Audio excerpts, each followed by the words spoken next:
Liz and the Bluebird is mediocre. I don't say this because I was inherently disappointed, but more because I felt it should have been far more than what it was. My goal, however, is not really to discuss its shortcomings in a way that makes it sound like I'm trying to belittle the film in any way. Actually, I feel almost as if there are a lot of people who really resonated with this film's core theme, its characters, and its animation. Just by browsing around the internet for a while, I found a lot of deep-rooted appreciation for what Kyoto Animation did, and that's what's most important. So this isn't really a full-blown review of Liz and the Bluebird, but my take on it as a whole. If you're here looking for a simple review and recommendation of the film, it goes as follows.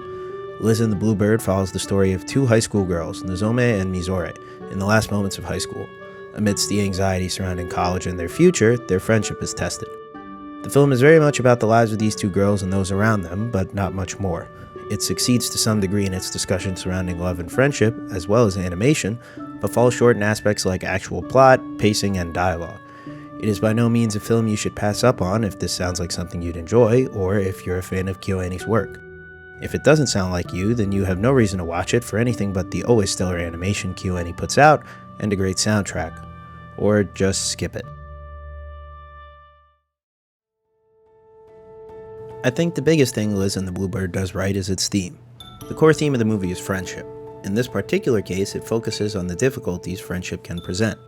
Two stories run in parallel throughout the film, tied together by a musical piece. Liz and the Bluebird is a fictional children's story that, for some reason, has a musical accompaniment that Nozomi and Mizore's high school band is playing. The story itself concerns Liz, who one day finds herself to be living with a girl with blue hair.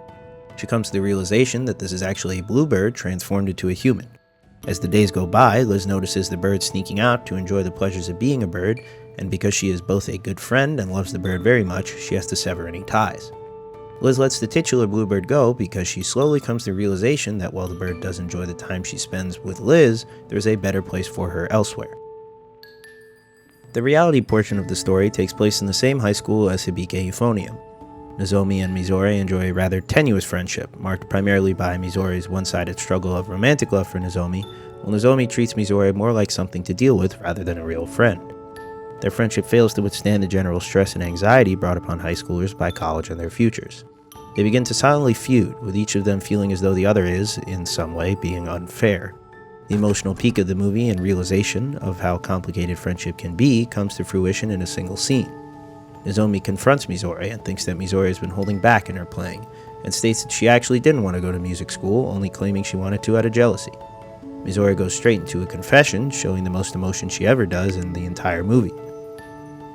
Nozomi, however, doesn't accept her confession because doing so would continue to negatively impact Mizore. The two stories running in parallel really does accentuate Mizore and Nozomi's relationship, with Nozomi having to let Mizore go, so to speak, as the biggest correlation. They have an in-movie conversation about how each of them thought they were represented well by a character in Liz and the Bluebird. Nozomi feels as though she was the Bluebird and Mizore feels like Liz, but they find out the opposite. Mizore realizes she is the Bluebird because she has to let go of Nozomi, specifically her attachment and her love, so she can move on with her life and make her own path. While Nozomi has to learn to let the Bluebird go because despite their friendship and how much Nozomi may care about her friend, it is better for both of them if they are able to go their separate ways after high school. Unfortunately, that is the furthest the movie really takes it. The paramount revelation the girls have is that they may drift apart when they depart for college. There are other ideas explored, but none of them really get looked at any closer than purely surface level. Mizore, an oboe player, has the other double reed instrument players try almost desperately to befriend her.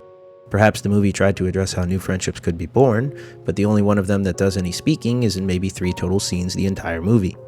Nozomi is shown with the flutes, who appear to be very social and comfortable with each other. I guess this was their attempt at a standard friendship circle, perhaps even trying to convey what superficial friends could look like, but even that seems like a stretch. The idea isn't explored very well.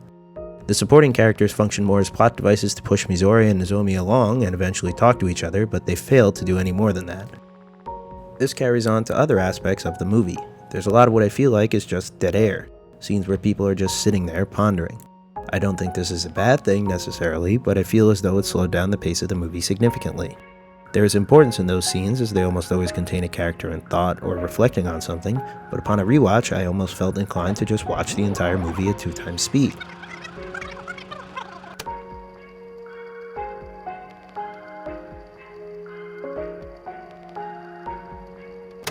The dialogue that does exist is sometimes flat and uncharismatic. There are times where this is intentional. Again, the flutes discussions were definitely far from deep, but other times I feel it isn't intentional, unless, perhaps, they are making a comment on the vapid nature of high school conversation, in which case, nice. Been through that, and I have to agree with the notion. Back to the good things that exist, I can't gush enough over the soundtrack. There are some truly beautiful pieces that accompany some of even the most dull moments in the film. Really, the soundtrack gives the movie the life it needs. I often found myself going back through scenes just to hear what was playing in the background. I ended up lost in the music that played during any of the Liz and the Bluebird sequences. Which brings me to the animation. While I did find the real-world animation pretty and effective, it didn't feel as though it was KyoAni's best. Not to say that I think their work has a look to it. I think most of their stuff is easily differentiable and distinct. I appreciate some of the subtle stuff they did, especially with hair. Gosh, did you see Kumiko's hair in this? I love it. But I think it was overall not the best I've seen. The real show stealer was the vibrant and brilliant world of Liz. It was stunningly animated, and I wish that there was an entire movie that had some of whatever that was. If they animate a full-length feature film with that, I'm in. They can have all the money from me that they want. So what did I think overall? I really love the aspects of it that played more of a supporting role than I did the two main characters. There are plenty of high school stories that have resonated with me in the past, and I'm sure even as I grow older that I'll find more that do. But that doesn't mean every single one has to. This one I didn't find particularly important to me. I think the movie is fine overall. I would still watch it again if it happened to be on, but I think I'd be more likely to revisit the soundtrack than the movie itself.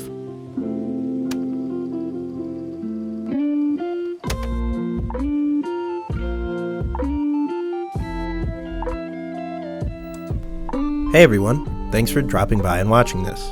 This is my first attempt at hopefully a lot of content like this, so be sure to like it if you enjoyed, and subscribe if you want to see more. I enjoyed making this, but since this is something new for me, I'd appreciate any feedback, good or bad. I can take it, I promise. Thanks again, see you in the next one.